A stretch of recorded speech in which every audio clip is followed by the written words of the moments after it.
autokrosových bugín divízie 3 do 3500 kubických centimetrov, čo je podstatné. V nej sme mali a máme želiesko v ohni Antona Lacka. Videli ste ho tam napravo na štartovej listine, kde súperil s takými jazdcami, ako je Peter Amann z Nemecka, Eberl, ďalší nemecký pretekár, hrdinka z Česka, Hošek z Česka a ďalší český reprezentant Daniel Landa. S Pečkou na prvej pozícii si najlepšiu pozíciu po štarte vypracoval Walter Eberl.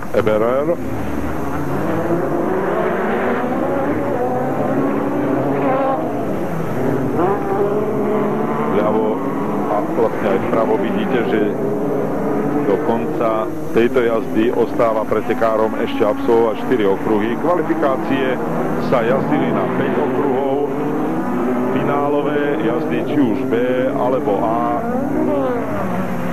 sa budú jazdiť, respektíve tá B finálová jazda, ktorú sme už mali možnosť vidieť, ten záver v priamom prenose, sa jazdia na 7 okruhov a všetky tie dôležité momenty a finálových jazdy sme mali vidieť v priamom prenose.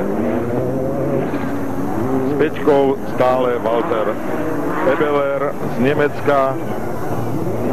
Tu sme mali možnosť pozorne sledovať aj Antona Lacka, ktorý sa, a to už teraz môžem povedať, dostal až do A finále tejto kubatúry spolu aj s Jozefom Sýkorom, ďalším slovenským reprezentantom.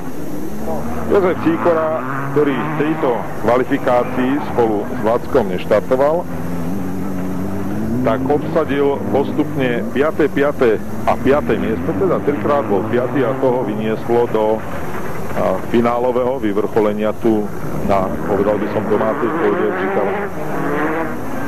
Hodno poznamenať, že v tejto jazde došli do cieľa iba 3 jazdci. Bol to víťaz Walter Eberl, Jaroslav Hošek a náš reprezentant Anton Lacko. Tu sledujeme najrýchlejšieho Waltera Eberla. Aj pán Vlasatý, toto bola tiež vaša trieda. Kedy naposledy ste sedeli v bugine? Bolo to v roku 95, keď som získal ako ten záverečný titul zóny Strednej Európy, ako majstra zóny Strednej Európy v 95. Kým som aj skončil s autokrosom. Motorizmu sa venujem ďalej, ale len tak, dá sa povedať, rekreačne. No ale venujete sa aspoň tak radami aj synovi Igorovi. Kedy vôbec ste ho posadili prvý raz do terénneho vozidla?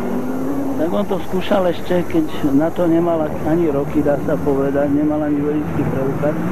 Začínal jazdiť od 17 rokov, totiž mal vybavenú výnimku, vodičský preukaz, mal vydaný vodičský preukaz na okruhy a jazdil mojím autom, ktoré bolo celý rok, dá sa povedať, vyťažené, len v niektorých voľných chvíľach mohol si to požičať a si zajazdiť.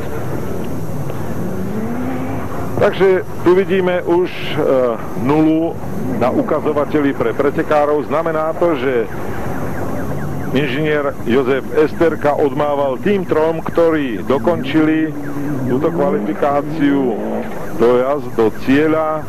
Ako som už poznamenal, okrem Eberlera to bol aj slovenský reprezentant Anton Lacko. No a všetko sa už bude pripravovať na finálové